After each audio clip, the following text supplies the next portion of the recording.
Bonjour et bienvenue dans Avez-vous choisi, le podcast qui vous invite à tout choisir dans votre vie avec curiosité, lucidité, responsabilité, authenticité et créativité. Je suis Oriane Savouré-Lucas, serial choisisseuse de ma vie.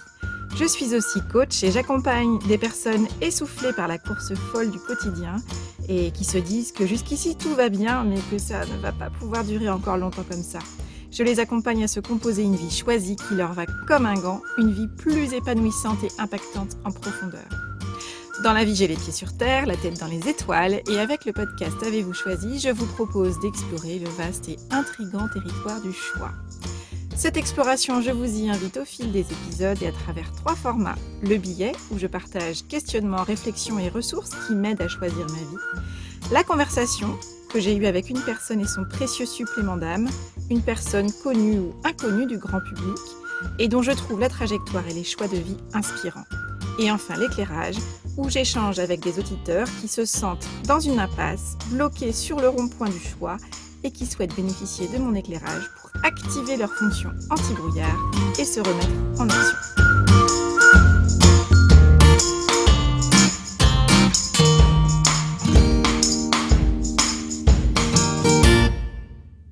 La plupart des personnes que je connais aimeraient réussir à mieux concilier vie professionnelle et vie personnelle. Est-ce que c'est votre cas ?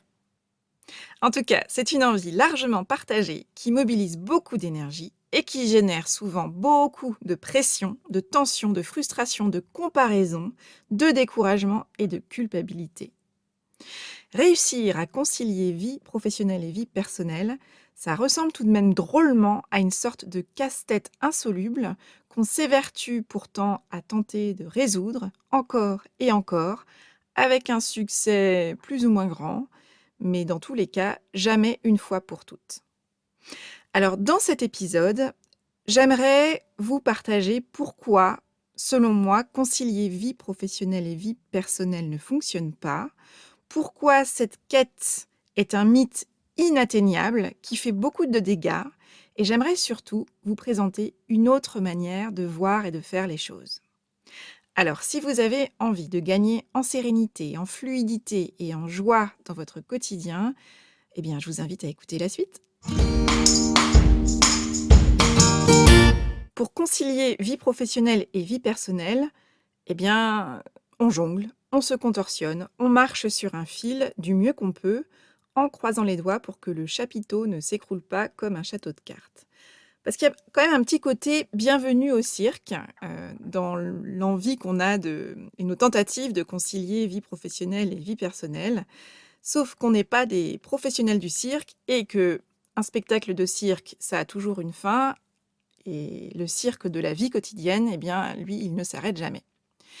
Concilier vie professionnelle et vie personnelle. C'est une expression toute faite qui est très utilisée, qui est très relayée et qui est souvent présentée comme le Graal, comme la preuve d'une vie réussie. Et dans le même temps, on entend beaucoup parler de charge mentale. Et donc la frontière, je trouve, est mince entre d'un côté la réussite qui serait d'arriver à concilier vie professionnelle et vie personnelle et de l'autre côté, l'échec qui serait de se laisser submerger par la charge mentale qui risque de nous faire couler. Parce qu'en fait, dans les faits, notre capacité à tout mener de front dans notre quotidien est rarement à la hauteur de notre ambition de départ. Pourquoi donc concilier vie professionnelle et vie personnelle, ça ne marche pas ? En tout cas, pas souvent, et souvent, quand ça marche, c'est pas longtemps. Je crois que le problème, en fait, il démarre déjà dans le choix même des mots. Quand vous écoutez bien cette expression « concilier vie professionnelle et vie personnelle », le choix même du vocabulaire nous annonce l'ampleur du défi. Parce que concilier, ça veut dire accorder des choses qui semblent contraires, faire disparaître les causes de différends. Donc, on nous explique quand même d'emblée que le défi va être de taille. En termes de quête, on sent que ça va quand même globalement pas être très simple. Parce que le problème, c'est qu'on nous vend l'idée de concilier vie professionnelle et vie personnelle, mais sans nous fournir le mode d'emploi. Et donc, la grande question, la vraie question, elle tourne autour du comment faire concrètement. Et c'est un grand mystère avec lequel tout le monde semble se débattre de manière plus ou moins officielle. Chacun tente de se débrouiller et devient, d'une certaine manière, la variable d'ajustement de sa propre vie. Accourir de la vie personnelle à la vie professionnelle, des engagements personnels aux engagements professionnels, chercher à tout concilier, c'est-à-dire encore une fois à faire disparaître les causes de différends entre ces deux sphères de nos vies, eh bien, on se débrouille comme on peut, mais c'est globalement assez complexe. Parce qu'en fait, il y a derrière cette notion de concilier vie professionnelle et vie personnelle, derrière ce défi qu'il s'agit de relever en mode débrouille, puisqu'on ne fournit pas le mode d'emploi, il y a cette équation complexe qui est à résoudre et qui a la particularité de nous exclure. Parce que quand on nous dit concilier vie professionnelle et vie personnelle, on nous positionne en tant que conciliateur entre ces deux entités que sont vie personnelle et vie professionnelle. Tout se passe comme si, en fait, on n'était pas une partie intégrante de l'équation, mais comme si c'était à nous, finalement, de faire le grand écart entre ces deux sphères et de trouver un moyen de se contorsionner pour que par la porte ou par la fenêtre, on parvienne à tout faire entrer dans une journée, dans une semaine, dans un mois, dans une année. Ce qui se passe, en fait, c'est qu'on se débat avec des injonctions épuisantes et difficilement compatibles et avec cette pression de la perfection. Il s'agirait d'être tout à fait disponible et réactif et de tout mener de front et dans sa vie personnelle et dans sa vie professionnelle et dans l'association des deux. C'est-à-dire faire tout, faire très bien et en plus, cerise sur le gâteau, donner l'impression que c'est facile. Et je ne sais pas si vous avez noté dans votre ressenti, mais quand on parvient à tout mener de front, ça procure une forme de satisfaction qui est assez grisante. On se dit: «Non mais ça y est, j'ai trouvé», comme si on était un peu la preuve vivante que c'est possible, on peut tout faire. Le problème, c'est que tout mener de front dans la durée, ça coûte cher en termes d'énergie.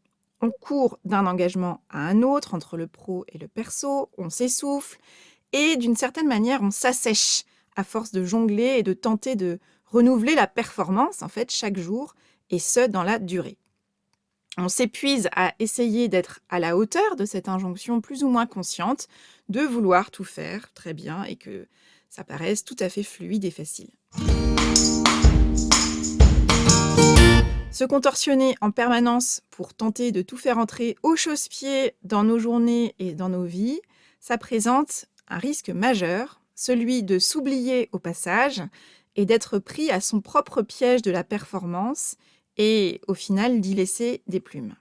D'autant plus qu'aujourd'hui, et encore plus dans la période que nous vivons de crise sanitaire, il y a une très grande porosité qui existe entre l'espace de la vie personnelle et celui de la vie professionnelle, que ce soit l'espace physique, quand on est en télétravail par exemple, mais aussi l'espace temporel. Donc il est extrêmement courant de se sentir débordé, dépassé, envahi.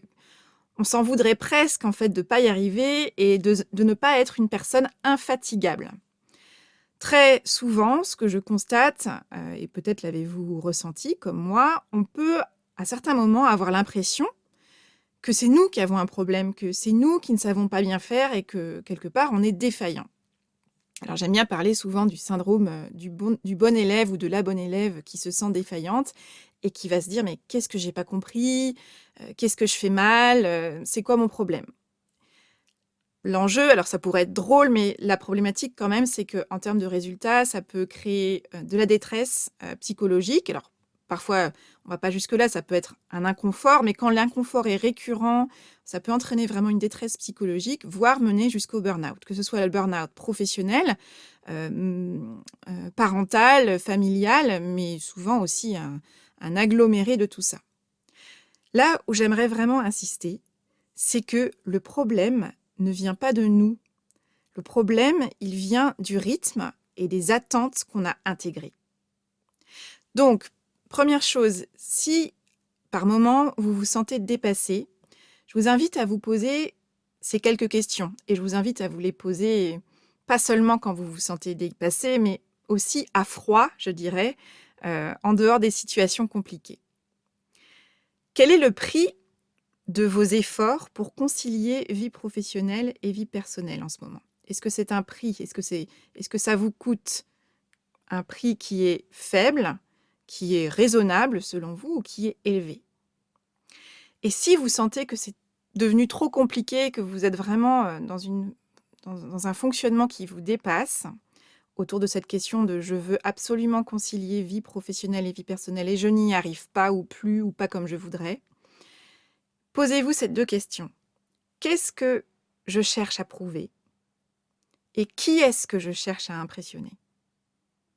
Qu'est-ce que je cherche à prouver? Qui est-ce que je cherche à impressionner?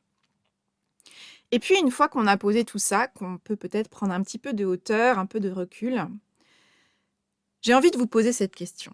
Et si plutôt que de chercher à tout concilier à tout prix, et souvent à ses propres dépens, on se tissait plutôt une vie choisie, et une vie qu'on va choisir avec lucidité et avec intégrité?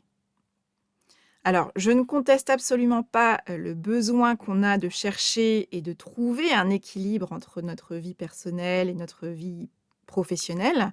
Parce que derrière, ce qui s'exprime et ce qu'on cherche à combler, c'est notre besoin d'harmonie. Mais je crois vraiment que, en se donnant comme objectif de concilier vie professionnelle et vie personnelle, on se trompe de combat. Et je crois vraiment qu'il est toujours temps de choisir d'ajuster sa trajectoire. Le risque avec la quête de l'équilibre parfait entre vie professionnelle et vie personnelle, c'est de finalement se focaliser uniquement sur la performance, c'est-à-dire qui serait celle de réussir à tout concilier.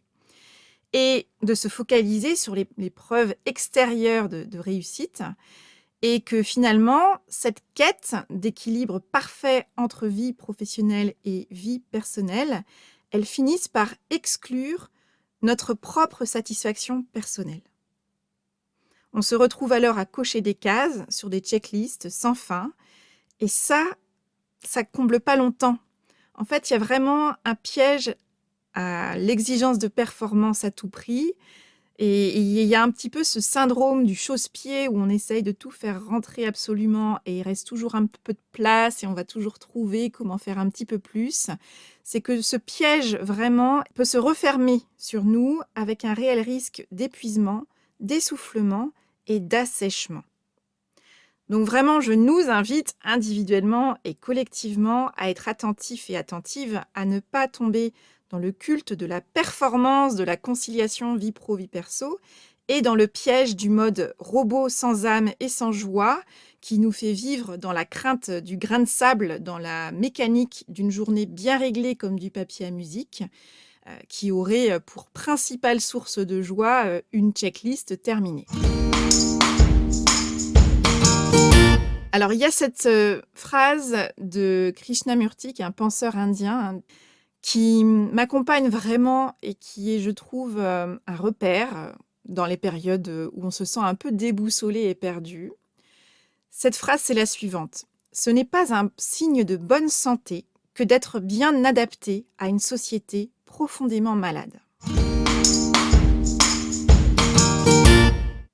Est-ce que tout faire entrer au chausse-pied dans notre vie, par la porte ou par la fenêtre, au prix de grands efforts et souvent d'une grande fatigue, c'est vraiment une preuve de réussite? La question à se poser, c'est bien: qu'est-ce qu'on cherche à accomplir?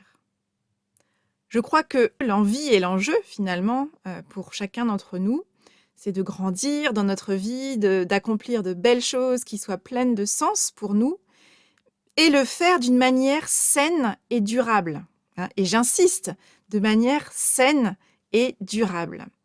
Et ce que je propose de viser, c'est la satisfaction personnelle et professionnelle, plutôt que la quête mécanique d'un équilibre parfait entre vie professionnelle et vie personnelle, qui a quelque chose du hors-sol. Il y a juste à avoir le nombre de burn-out qui explose, que ce soit dans la sphère professionnelle ou dans la sphère personnelle. Nous nous mettons des attentes tellement élevées, qui sont en plus, la plupart du temps, intenables dans la durée, au travail et à la maison, qu'il est important de prendre conscience, mais pas une fois de temps en temps, au moment où on arrive à se raisonner un petit peu, mais vraiment à chaque instant, qu'on ne peut pas être toujours disponible et qu'on ne peut pas être toujours au top, au travail et à la maison. Ça n'a pas de sens. Parce que vraiment, la question à se poser, c'est est-ce que à choisir, on choisit l'équilibre ou la satisfaction dans sa vie? Pour ma part, je préfère viser la satisfaction plutôt que la conciliation. La satisfaction, elle part de moi, de ce qui a de la valeur et du sens pour moi et qui me nourrit, alors que la conciliation, elle m'exclut de l'équation, comme on l'a dit tout à l'heure, et je deviens le médiateur ou la médiatrice entre des parties que tout oppose. Donc côté satisfaction, on est quand même un peu loin du compte potentiellement. Et puis je préfère vraiment viser le juste déséquilibre plutôt que l'équilibre parfait. Parce que quand on réfléchit bien, l'équilibre, il n'est jamais atteint une fois pour toutes, d'où souvent la source de frustration. Parce que l'équilibre parfait, il nous parle de quoi? Il nous parle de ce qui est extérieur à nous, de ce qu'on pense qu'on devrait faire en fonction de critères et de repères qui sont à l'extérieur de nous. Et puis parce que la notion de juste déséquilibre, que je préfère personnellement, elle dit combien une vie harmonieuse, c'est par définition mouvant et personnel. C'est à nous d'écrire ce que nous voulons et tout en étant tout à fait conscient que rien n'est jamais acquis et que l'équilibre ne sera jamais, jamais parfait. Nous aspirons, je crois, à vivre une vie personnelle et professionnelle épanouissante. Et donc la question que nous sommes nombreux à nous poser, c'est comment me construire une vie professionnelle satisfaisante sans sacrifier ma satisfaction personnelle et mes priorités personnelles. Donc, au lieu de chercher absolument à tout concilier, il s'agit de concevoir et de construire une vie satisfaisante selon nos critères personnels. Ce qui veut dire quoi? Ce qui veut dire qu'il est important de se connaître, de connaître ses valeurs, ses envies, de clarifier la vie dont on a envie et de prendre la liberté et la responsabilité de se créer cette vie et de garder le cap. Avec un point d'attention, c'est que le monde dans lequel nous vivons peut vite nous faire dévier de notre route et nous inviter à la suractivité. Parce qu'on vit en fait dans un monde qui est sans limite. Alors, d'un côté, c'est formidable parce que on vit dans un monde où plus que jamais tout est possible et que ça ouvre un champ de possibles qui est extrêmement large. Mais il y a aussi des inconvénients puisque ce monde sans limite, ça signifie qu'on est constamment sollicité par des propositions, des opportunités, un nombre d'activités extrascolaires, par exemple pour les enfants, toujours plus large, un nombre de possibilités d'activités personnelles ou d'engagement associatifs, bénévoles, professionnels, etc., qui sont potentiellement illimités. Et donc, on est vraiment dans un monde, dans une société qui nous sollicite énormément. Et en plus de la multiplicité de sollicitations possibles, on vit dans une société où tout pousse à la porosité entre nos sphères de vie et nos temps de vie. C'est-à-dire que vie professionnelle et vie personnelle s'invitent l'une chez l'autre et potentiellement sans limite. Donc c'est vraiment à nous, dans ces conditions-là, qu'il revient de poser des frontières claires, de respecter ses limites et de dire non, de savoir dire non aux nombreuses sollicitations sociales, aux nouveaux engagements qui nous sont proposés, aux tentations et aux notifications technologiques, ou encore à notre propre tendance à en faire toujours plus, parce que vous savez comme moi qu'il reste toujours un petit peu de place, vous savez bien, pour rajouter telle ou telle activité, tel ou tel rendez-vous, telle ou telle visite, tel ou tel appel, tel ou tel 5 minutes passées sur les réseaux sociaux qui se transforment en 25 minutes, 45 minutes, etc. Donc vraiment, plutôt que de chercher à concilier à tout prix vie personnelle et vie professionnelle, souvent, et j'insiste là-dessus, souvent à ses propres dépens à moyen et à long terme, l'enjeu, c'est donc vraiment de revenir à soi et de gagner en clarté sur ce qui est essentiel pour soi, pour identifier comment est-ce qu'on peut choisir de s'accomplir de manière saine et durable. Il s'agit donc d'identifier ses essentiels, de trouver comment faire les choses à sa manière et comment mettre plus de jeu et moins d'enjeux autour de toute cette question de l'équilibre de vie. Parce que vraiment, vraiment, il n'y a de leçons à recevoir de personne en la matière et il n'y a pas de recette toute faite. Alors c'est plus compliqué, ça demande plus de temps, ça demande plus de réflexion, mais quand on arrive à se créer un fonctionnement qui nous correspond, quelle satisfaction! Je vous propose vraiment qu'on s'autorise à sortir de l'exigence de performance et des « il faut que je » qui sont oppressants, qui conduisent à vouloir prouver notre capacité à tout concilier, à tout faire très bien avec aisance, à la maison, au travail, etc. Et je propose de voir comment nous pouvons concrètement en faire moins mais mieux, en choisissant d'opter en toute conscience pour les « je choisis de » pour se composer une vie qui nous correspond et qui nous satisfait.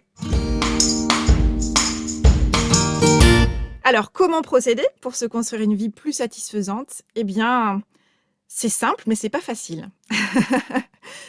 Concrètement, si on schématise, se construire une vie plus satisfaisante, ça veut dire oui à ce qui est essentiel et important pour nous, et dire oui aux choix qui nous aident à nous réaliser et à nous développer, à grandir en tant que personne et à activer finalement notre potentiel, et dire non aux options et aux propositions qui nous desservent ou en tout cas qui ne nous servent pas directement.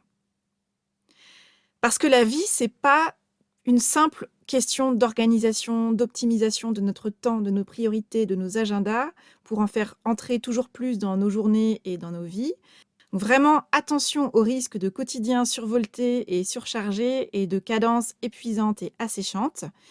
Une vie satisfaisante, c'est une vie où on crée de la place pour la joie profonde, le contentement, l'épanouissement, le ressourcement, où on trouve notre manière de réaliser des activités qui génèrent un flux d'énergie en nous qui nous permet alors de nous réaliser. Et donc, c'est à nous qu'il revient de trouver justement comment amorcer et nourrir cette spirale vertueuse à notre manière.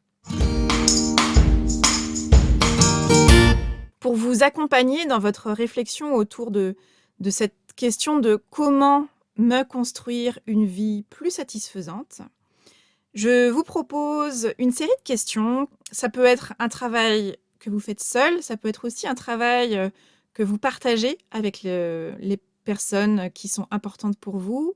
En tout cas, je vous invite à ne pas vous contenter d'avoir écouté cet épisode, d'avoir écouté ces questions, mais vraiment de prendre le temps et de vous faire ce cadeau, de réfléchir à vos propres réponses, et puis surtout, de faire concrètement quelque chose de tout ce que vous allez produire comme réflexion et comme idée. Comme d'habitude, il n'y a ni bonne ni mauvaise réponse, il n'y a pas d'obligation de trouver une réponse.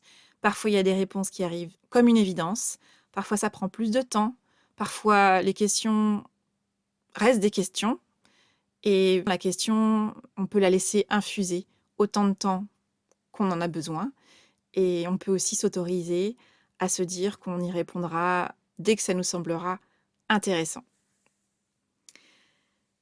Voici les questions que je vous propose. De quelle vie avez-vous envie? Comment est-ce que vous pourriez vivre davantage en cohérence avec vos valeurs et vos envies?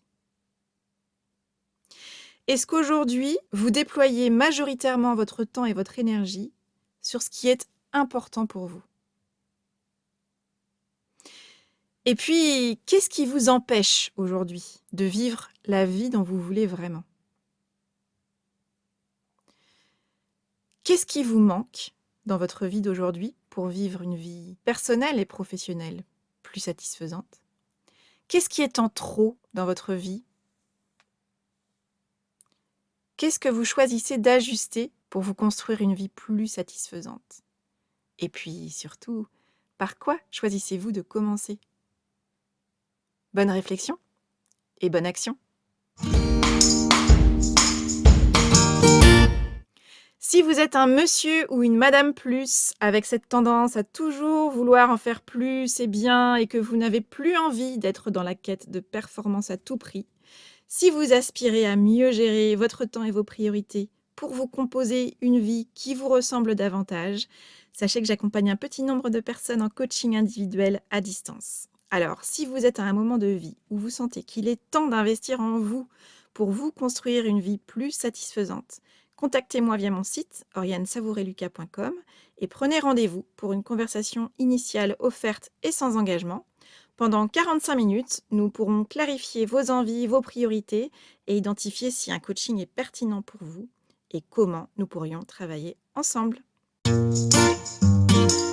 Voilà, c'est tout pour aujourd'hui. Vous retrouverez cet épisode sur le site orianesavoureluca.com. Si vous aimez ce que je vous propose, pensez à vous abonner à la newsletter d'Avez-vous choisi pour être alerté dès la publication d'un nouvel épisode et pour recevoir la graine de la semaine.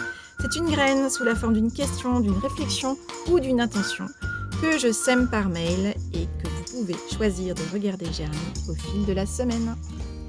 Pour soutenir ce projet de façon bienveillante et efficace et pour lui donner davantage de visibilité, votre voix compte énormément et elle peut porter de différentes manières.